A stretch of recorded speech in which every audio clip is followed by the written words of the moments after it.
بسم اللہ الرحمن الرحیم۔ مکتوبات امام ربانی مجد الفسانی شیخ احمد فاروقی سرندی رحمہ اللہ الباری، مکتوب نمبر 265، دفتر اول، حصہ چہارم۔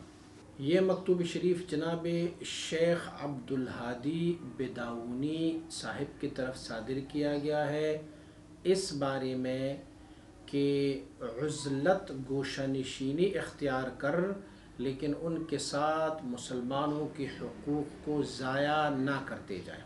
شیخ عبدالہادی بداونی یہ حضرت خواجہ محمد باقر باللہ رحمۃ اللہ تعالی کے مریدوں میں سے تھے، اور پھر حضرت نے ان کو حضرت مجد الفسانی شیخ احمد فاروقی سرندی رحمہ اللہ الباری کی حوالے فرمائے۔ آپ کو یاد ہوگا کہ ایک مکتوب شریف میں ہم نے پڑھا تھا کہ کچھ لوگوں کو حضرت نے باقر باللہ رحمہ اللہ نے حضرت مجدد رحمۃ اللہ تعالی کے حوالے فرمائے تھے، ان میں سے ایک شیخ عبدالہادی بداونی بھی تھے۔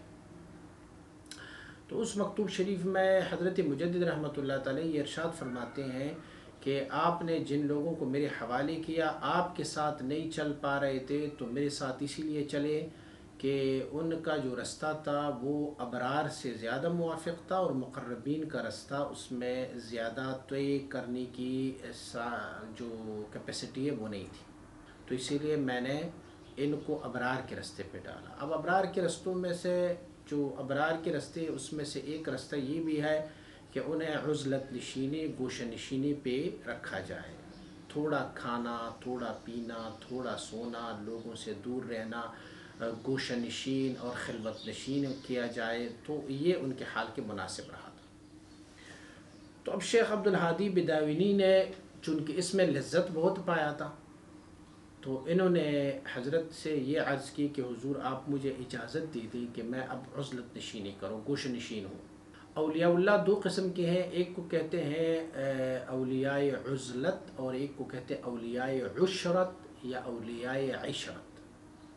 جو عشرت یا عشرت والے اولیاء ہے وہ یہ ہے کہ لوگوں کے درمیان بیٹھیں، شادیاں بھی کریں، لوگوں کے ساتھ ملنا جلنا بھی، اور لوگوں کے ساتھ آنا جانا، جو حقوق ہے مسلمانوں کا، جو حقوق ہے اپنی بیوی کا، جو گھرداری کا، ہمسایوں کا، اسی لوگوں کے اندر رہتے ہوئے سلوک و تصوف کا کام کریں اور لوگوں کو اللہ رب العزت کا صراط مستقیم دکھائیں۔ اور ایک جو ہے نا وہ اولیاء عزلت ہے۔ اولیاء عزلت اس کو کہتے ہیں کہ وہ بس گوشہ نشین ہو جائیں، وہ اپنی عبادت اور طاعت اور اسی میں لگے رہیں۔ میں عرض کر چکا ہوں، تھوڑا کھانا، تھوڑا پینا، تھوڑا سونا، زیادہ عبادت، لوگوں سے دور رہنا، بالکل تھوڑا سا کھانا کھانا، بالکل خواب اور نیند بہت کم کرنا، یہ سب کچھ۔ لیکن جو اولیاء عشرت یا اولیاء عشرت ہے تو اولیاء عشرت والے جو ہے وہ افضل ہے اولیاء عزلت سے، کیونکہ انبیاء علیہ الصلوات و تسلیمات کا جو مشن ہے، انبیاء علیہ السلام نے جو طریق اپنایا ہے وہ عشرت کا طریقہ تھا، لوگوں کے ساتھ بیٹھے رہتے تھے۔ انبیاء علیہ السلام میں ماں سوائے چند انبیاء کی بقیہ سب نے شادیاں رچائی، سب نے بچے پیدا فرمائے ہیں، سب نے لوگوں کے ساتھ مل جل کے کام کیا ہے، کچھ نے تجارت اور بزنس کی ہے، کچھ انبیاء علیہ السلام نے بھیڑ بکریاں چرائی ہے، کچھ نے تجارت کپڑے وغیرہ کی ہے، کسی نے جو ہے وہ کارپینٹر کا کام کیا ہے، پھر لوگوں کے ساتھ اٹھتے بیٹھتے رہے، لوگوں کے ساتھ رشتہ داریاں اپناتے رہے۔ تو یہ جو عشرت اولیاء اللہ ہے یہ مرتبے میں افضل ہے اولیاء عزلت سے۔ عزلت والی جو اولیاء ہے اس میں ایک مسئلہ یہ پایا جاتا ہے کہ وہ خود اپنے لیے کمال حاصل کرنا چاہتے ہیں اور دوسروں کا ان کو خیال نہیں ہوتا۔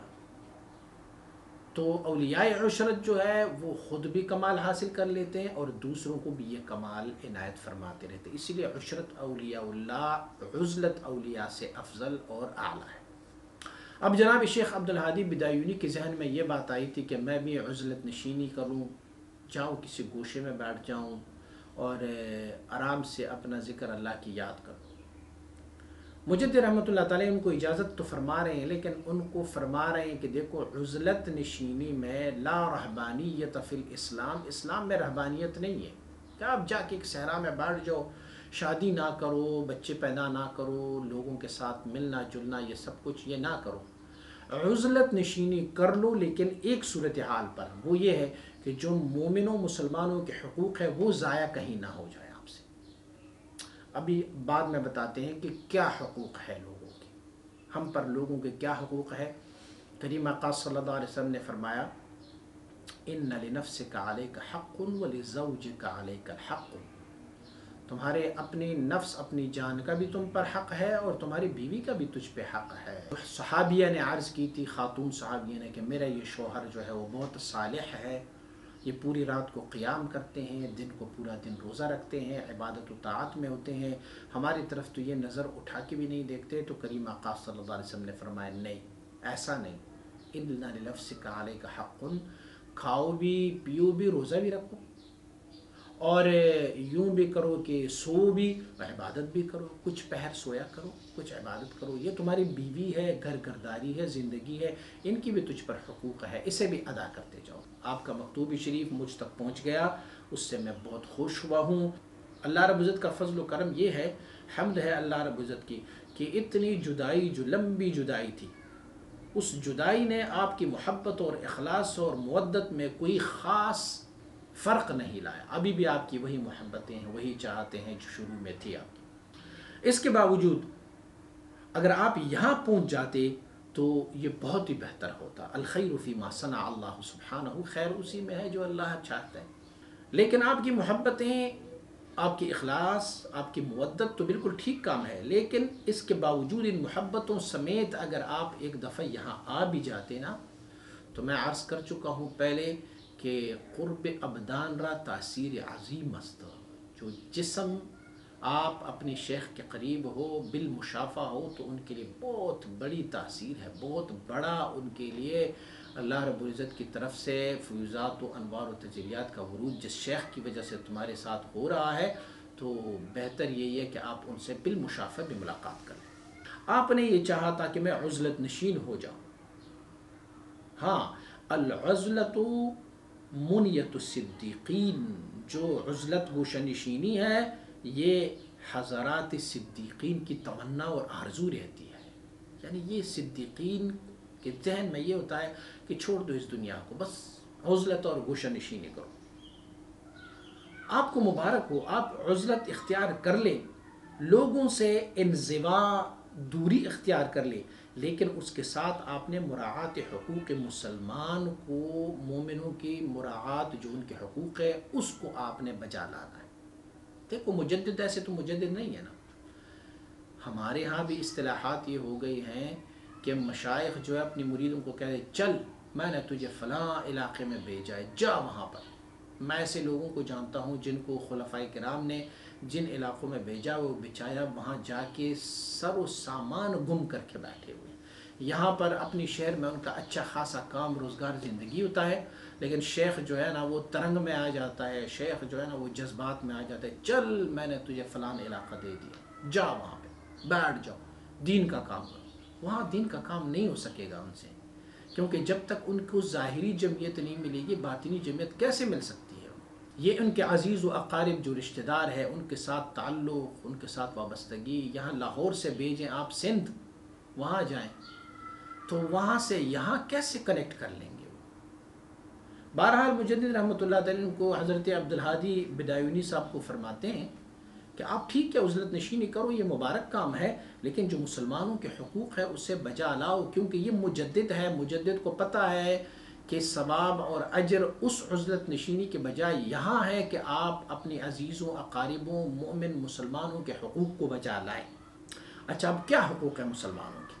مسلمانوں کے حقوق یہ ہے، قال علیہ الصلاۃ والسلام، حضور نبی اکرم صلی اللہ علیہ وسلم نے ارشاد فرمایا ہے، حق المسلم علی المسلم خمس، ایک مومن کا دوسرے مومن پر، مسلمان پر 5 حقوق ہیں۔ رد السلام، جب وہ سلام کریں گے تو یہ سلام کی جواب دینا، یہ حق ہے۔ عیادت المریض، جب ایک مسلمان مریض ہو جائے تو ان کی عیادت کرنا یہ بھی لازمی ہے۔ واتباع الجنائز، جب وہ فوت ہو جائے تو اس کے جنازے کے ساتھ چلنا، ان کے جنازے میں آنا، یہ بھی لازمی ہے۔ و اجابت الدعوہ، اور اگر اس نے ان کو دعوت دی کہ ہمارے یہاں گھر میں آ کے کھانا کھا لو، دعوت ہماری قبول کر لو، تو یہ دعوت بھی ان پر لازم ہے کہ وہ قبول کر لیں۔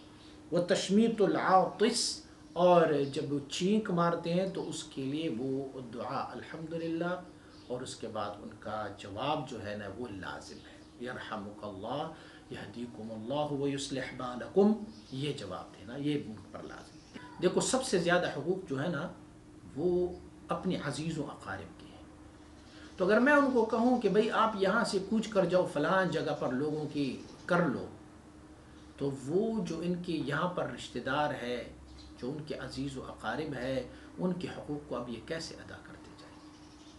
ایک بات یہ ہے، آپ اگر جواب دیں گے کہ مشائخ جو متقدم مشائخ تھے انہوں نے بھی اپنی مریدوں کو یوں کر کے کہا ہوا تھا، متقدم اور جو پہلے گزرے مشائخ ہیں ان کو اللہ کریم نے ایک بصیرت دی تھی، انہوں نے جس بندے کو جہاں بھیجا ہے انہوں نے وہاں پر اتنا ہی کام کیا ہے۔ حضرت طاہر بندگی رحمۃ اللہ تعالیٰ کو سرہند سے بھیجا یہاں پر اس نے دنیا کو رنگ دیا۔ حضرت داتا گنج بخش علی حجویری رحمۃ اللہ تعالیٰ یہاں تشریف لائے، دیکھو پوری لاہور کو، پوری پنجاب کو، پوری پاکستان کو منور کیا۔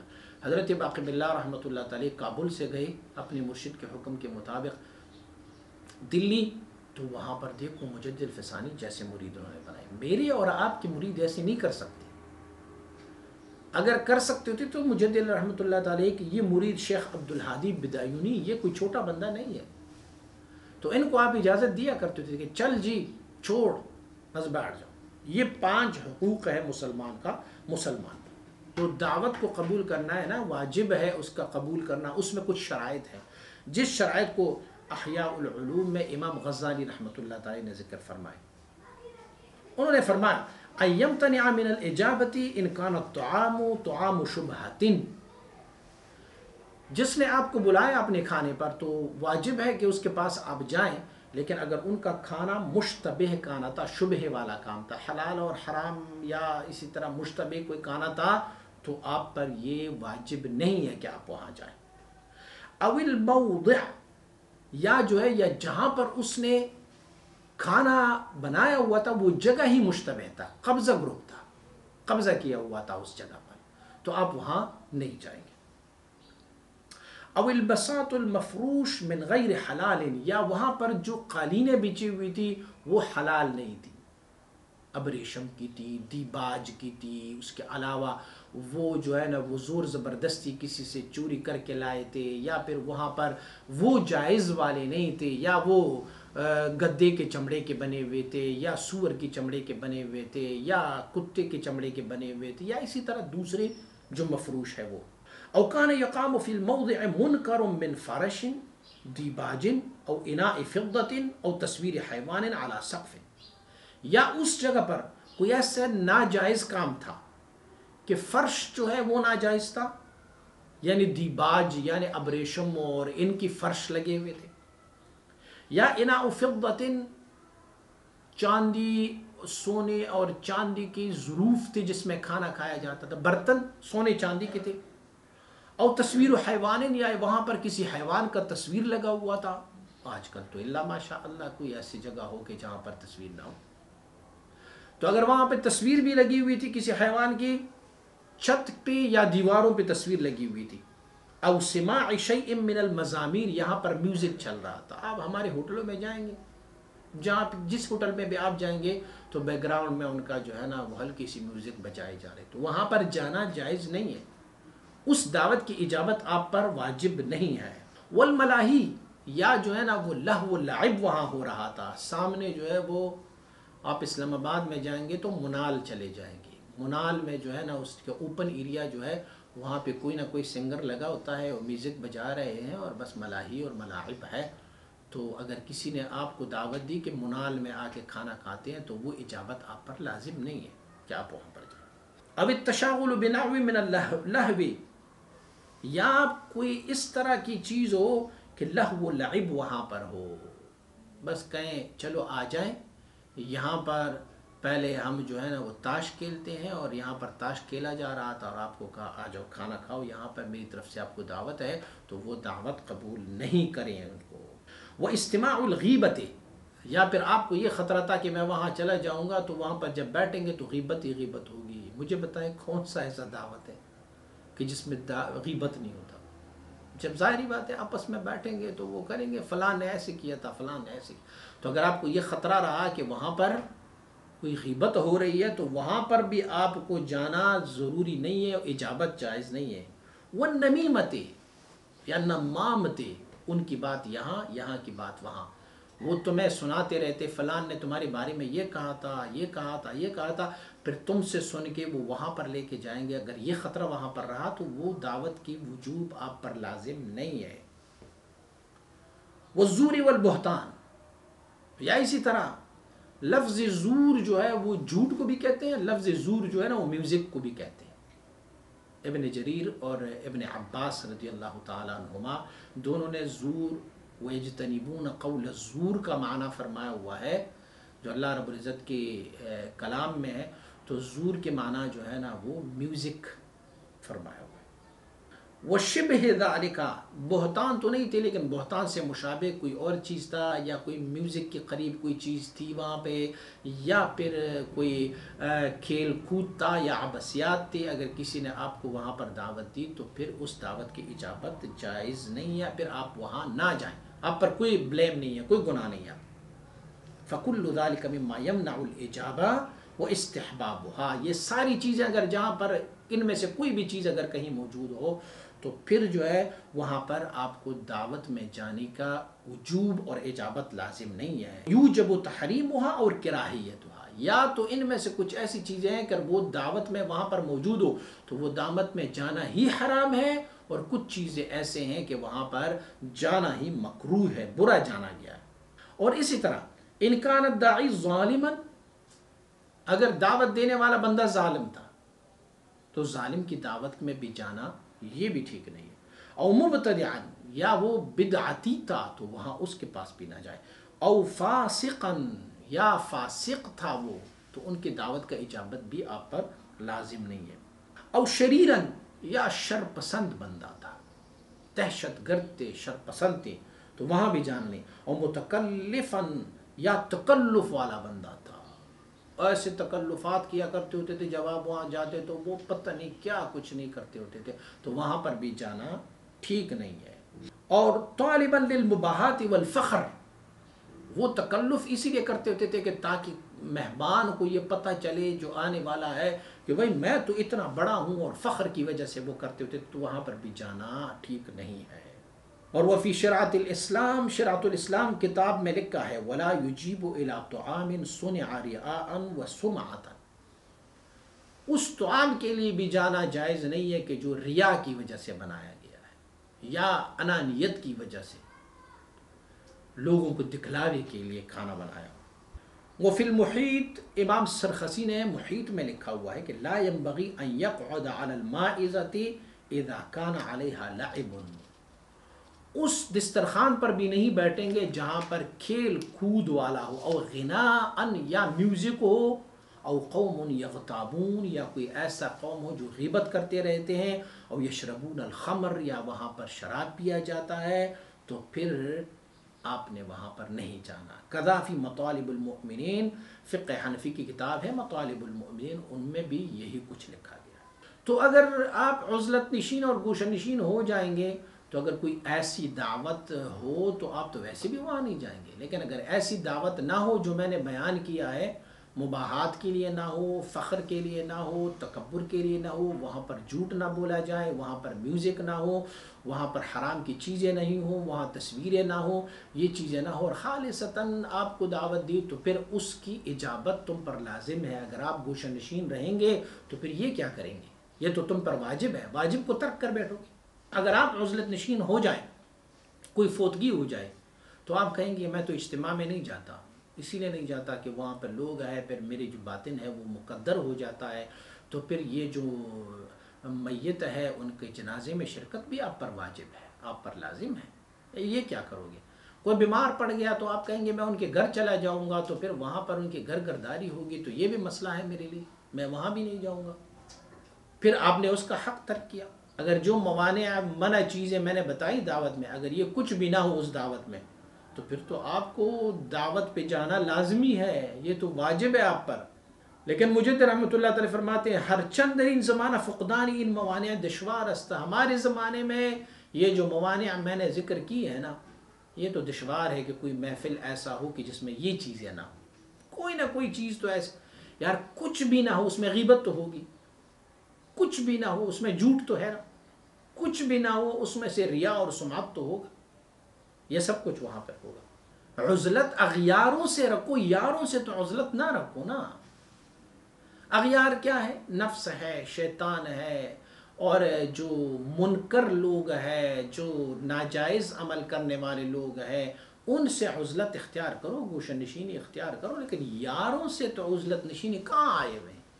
مومن مسلمان تو تیری یار ہے نا، تو یاروں سے کہاں ہو؟ کیونکہ ہم رازوں کے ساتھ، اہل طریقت کے ساتھ، جو آپ کے پیر بھائی ہے، جو اہل طریقت ہے، یا پیر بھائی آپ کے نہ بھی ہو، نیک صالح لوگ ہیں، ان کے ساتھ بیٹھنا اٹھنا، یہ اس طریقہ مبارکہ، طریقہ سلسلہ عالیہ نقشبندیہ مبارکہ کا یہ سنت مؤکدہ ہے. پھر تو یہ سب کچھ ترک کر بیٹھ جاؤ گے. حضرت خواجہ نقشبند رحمۃ اللہ تعالی فرموداند آپ نے فرمایا ہے کہ ہمارا جو طریقہ ہے وہ صحبت است. ہمارا طریقہ صحبت ہے. آپ اپنی شیخ کے ساتھ بیٹھو، یاروں کے ساتھ بیٹھو، اہل اللہ کے ساتھ بیٹھو. کہ در خلوت شہرت است و در شہرت آفت. آپ ارشاد فرماتے ہیں کہ خلوت میں شہرت ہے اور شہرت میں تو آفت ہے. کمال نہیں ہے؟ خلوت میں کیسے شہرت ہے؟ خلوت میں شہرت ہو سکتا ہے؟ خلوت تو اس کو کہتے ہیں کہ آپ بالکل دور بیٹھو، کوئی آپ کو نہ پہچانے. نہ فرماتے ہیں خلوت میں شہرت اسی لیے ہے کہ جب آپ خلوت میں جاتے ہو تو آپ کو ایک تکبر اور انا آ جاتی ہے. میں نے چھوڑ دیا سارا کچھ، آ کے ادھر بیٹھ گیا ہوں، غار میں بیٹھ گیا ہوں. اور پھر کیا ہے، لوگوں کی ذہنوں میں بھی آٹومیٹکلی جب آپ ان کے سامنے نہ ہو تو پھر لوگوں کے ذہنوں میں فلاں بندہ کدھر گیا، فلاں بندہ جو ہے نا بس اس نے عزلت نشینی اختیار کی، وہ گیا جناب صحرا میں، غار میں بیٹھا ہوا ہے. لوگ کہیں گے چلو یار، اوہ اللہ کا اتنا بڑا ولی ہے، ہم بھی ان کے پاس جاتے. پھر لوگوں کا تانتا شروع ہو جائے گا، آؤ آؤ آؤ آؤ آؤ، پھر خود بخود تمہیں شہرت مل جائے گی. تو جب یہ شہرت مل جائے گی تو در شہرت آفت. شہرت میں پھر آفت ہے، شہرت سے بچے رہو بس. جو حضرت خواجہ نقشبند رحمۃ اللہ تعالی نے فرمائے کہ ہمارا طریق جو ہے صحبت ہے، تو صحبت سے مراد موافقان طریقت، جو طریقت والے یار ہے، دوست ہے، طریقت کو ماننے والے ہیں، اہل طریقت ہے، صوفیاء ہے، ان کی صحبت مراد ہے، مخالفان طریقت کی نہیں. اگر مخالفان طریقت کی صحبت اختیار کرو گے تو وہ تجھے بھی گمراہ کر دیں گے، وہ تمہیں بھی وہاں سے نکالیں گے. اسی لیے کہ جو ایک دوسرے کے لیے اپنے آپ کو ایک دوسرے میں فنا کر دینا، وہ شرط صحبت ہے. اور شرط صحبت ایک دوسرے میں فنا تب آ جاتی ہے کہ جب دونوں ایک ہی جنس سے ہو، ماننے والے ہو. کند ہم جنس با ہم جنس پرواز، کبوتر با کبوتر و باز با باز. کبھی باز کو کبوتروں والی لائن میں لے کے آؤ، کبوتروں کو تس نس کر دیں گے، کھا پی کے چیر پاڑ کے ختم کر دیں گے. اور کبھی کسی کبوتر کو کہو چلو تم بازوں کی نشیمن میں چلے جاؤ، تو وہ کبوتر جیسے وہاں پہنچے اس کو تباہ و برباد کر لیں گے. تو مراد اس سے یہ ہے کہ ہم ایک دوسرے میں جب فنا ہو جاتے ہیں تو فنا سے مراد یہ ہے کہ جس کے ساتھ تم فنا حاصل کر رہے وہ بھی کم از کم اس حیثیت سے ہو جس حیثیت سے آپ ہیں، وہ بھی اہل طریقت ہونی چاہیے. اچھا، دوسری بات کی طرف آتا ہوں. عیادت مریض سنتس، بیماروں کی عیادت جو ہے یہ بھی سنت ہے. اگر ایسے ہو کہ اگر ان کے لیے کوئی ایسا بندہ ہو کہ جو ان کا دیکھ بھال کر رہا ہو تو ٹھیک ہے، پھر اس صورتحال میں آپ کو صرف ان کا پوچھنا چاہیے. لیکن اگر کوئی ایسا بندہ ہو جس کے پاس کوئی بندہ ہی نہیں ہے تو پھر تمہاری ذمہ داری بنتی ہے کہ اس بیمار کے ساتھ تم وقت گزارو، اس بیمار کے ساتھ رہو. تو اگر ان کا کوئی اپنا خبرگیر ہے تو پھر تو ٹھیک ہے، پھر آپ عیادت کر کے واپس آ جاؤ، یہ آپ پر واجب ہے. جیسے کہ حاشیہ مشکات شریف میں یہ بات لکھی گئی ہے کہ اگر ان کے لیے کوئی بندہ خدمتگار نہ ہو بیمار کا تو یہ تم پر واجب ہے کہ آپ جا کے ان کی خدمت گزاری کرو. اور اگر ان کا کوئی خبرگیر ہے تو پھر آپ پر یہ لازم نہیں ہے کہ آپ ان کے پاس رکو، بس آپ ان کی عیادت کر کے جاؤ وہاں پر. اور عیادت کی بھی اپنے شرائط ہیں، مجدد رحمۃ اللہ تعالی نے ان کو بھی بیان فرمائے ہیں ایک اور مکتوب شریف میں، کہ آپ مریض کے پاس جا کے ان کے سرانے بیٹھ جاؤ اور پوری دن رات وہاں پر بیٹھے رہو، ان کو سناتے رہے، نہیں، مریض کے لیے ان کی مرض کے مطابق آپ جا کے بیٹھ جاؤ، عیادت کر لو اور جلدی واپس آ جاؤ۔ اسی طرح ولیموں کا بھی حکم یہ ہے کہ ولیمہ یا شادی ہو تو وہاں پر آپ جائیں گے تو ولیمہ اور شادی میں زیادہ دن نہیں بیٹھیں گے، آپ وہاں پر بیٹھیں جائیں گے اور جیسے کھانا ختم ہو، ولیمہ ختم ہو، آپ نے وہاں سے نکلنا ہے۔ اسی طرح نماز جنازہ میں بھی حاضر ہونا، یہ بھی لوازم میں سے ہے، کم از کم چند قدم ان کی میت کے پیچھے آپ چلو تاکہ اس میت کا حق تو ادا ہو جائے۔ اسی طرح اگر آپ عزلت نشینی کریں گے تو جمعہ اور 5 وقت کی نماز بھی تمہاری رہ جائیں گے، آپ اکیلے پڑھیں گے نا وہاں پر، تو جمعہ کی نماز جو ہے اور جماعات جو 5 نمازیں ہم جماعت کے ساتھ پڑھیں گے، وہ نماز عیدین، یہ بھی ضروریات اسلام میں سے، جماعت کے ساتھ پڑھنا یہ بھی ضروریات میں سے۔ تو اگر آپ عزلت نشینی کریں گے تو یہ سب کچھ چھوڑ جائیں گے۔ ہاں، ایسے عزلت نشینی کی اجازت دے دیتا ہوں کہ 5 ٹائم نماز با جماعت ہو آپ کی مسجد میں ادا کریں، عیدین کی نماز بھی آپ جماعت کے ساتھ ادا کریں، اسی طرح آپ جمعہ بھی جماعت کے ساتھ ادا کریں گے تو ٹھیک ہے، آپ کرو۔ جو بقیہ جو میں نے آپ کو شرائط بتائے ہیں نا کہ یہ حقوق ادا کر لو، حقوق ادا کرنے کے بعد بقیہ جو آپ کا ہے اسے رب کی طرف رجوع اور لوگوں سے انقطاع میں گزارو، ٹھیک ہے۔ سب سے پہلے نیتوں کی تصحیح کر لو، اور یہ عزلت نشینی جو ہے یہ آپ کسی بھی دنیاوی غرض کے لیے آپ اس کو آلودہ نہ کرو۔ ہمارے ہاں عزلت نشینی کیوں کی جاتی؟ میں نے چلہ کاٹنا ہے۔ وہ چلہ کس لیے کاٹتے ہیں؟ دنیا آ جائے جی، مال نہیں ہے، بیٹا نہیں ہے، فلاں کام کے لیے، فلاں روزگار کے لیے، روزگار نہیں ہے تو یہ میں چلہ کاٹنے جا رہا ہوں وہاں پر، نہیں، یہ تو عزلت نشینی نہیں ہے، یہ تو آپ دنیا کے حصول کے لیے ایک طریقہ کار اپنا رہے ہو۔ نہیں، آپ کے پاس کوئی اور مقصد اس کے علاوہ نہ ہو کہ میرا باطن جو ہے وہ اللہ کے ذکر پر جمعیت حاصل کرے، اور آپ یہ جو بے فائدہ چیزیں ہیں اس پر آپ کا کوئی شغل نہ ہو وہاں پر۔ اگر آج کل جو ہے نا وہ وہاں پر جائیں گے، وہ کہتے ہیں کہ میں نے انزوا کرنا ہے، میں نے لوگوں سے الگ رہنا ہے، تو یہ خبیث چیز موبائل اپنے ساتھ لے کے جائیں گے، وہاں اس پہ لگے رہیں گے، تو کیا فائدہ ہوا اس انزوا کا؟ جب آپ نیت کریں گے تو نیت کی صحت کا بہت خیال رکھو، ہو سکتا ہے کہ کوئی نفسانی غرض اس میں پوشیدہ ہو آپ کی نیت میں، آپ کہیں گے میں وہاں جاؤں گا تو یہ جو ہندو لوگ کہتے ہیں کہ میں شکتی پاؤں گا، شکتی میری بڑھ جائے گی، آپ کہیں گے کہ میرا باطنی پاور جو ہے وہ بڑھ جائے گا، میں جب باہر نکلوں گا تو پھر لوگوں میں بانٹوں گا، سارے پیر میرے ماتحت ہوں گے، میں سب سے اوپر ہوں گا، بس نیت خراب، سارا کام ہی خراب ہو۔ اچھا، نیتوں کی تصحیح میں کیا کرو؟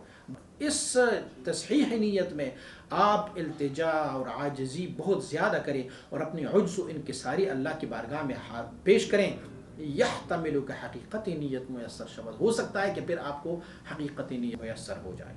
اور آپ اگر انزوا اور اس میں جانا چاہتے ہیں تو یہ ساری شرائط پہلے سے یا سن لو، اس کے بعد بھی ایک شرط ہے، وہ یہ ہے پھر آپ 7 دفعہ استخارہ کریں، نیت بھی صحیح ہوگی، پھر یہ سارے جتنی ممانعات ہیں، ممنوعات ہیں، یہ سب بھی نہیں ہوں گے، حقوق مسلمان بھی ادا کریں گے، حقوق زوجہ بھی ادا کریں گے، اس کے علاوہ آپ 5 وقت کی نماز بھی جماعت کے ساتھ پڑھیں گے، حقوق المسلمین بھی ادا کریں گے، اس کے علاوہ آپ عیدین کی نماز جمعہ، پھر یہ سب کچھ آپ عیادت مریض، یہ سب کچھ کرنے کے بعد بھی آپ کو عزلت نشینی کے لیے 7 دفعہ استخارے کی ضرورت ہے۔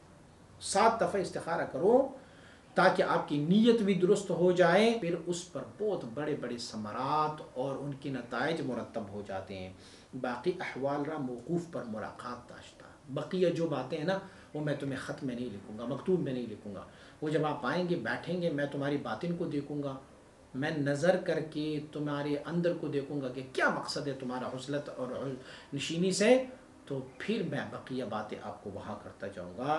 والسلام علیکم ورحمۃ اللہ وبرکاتہ۔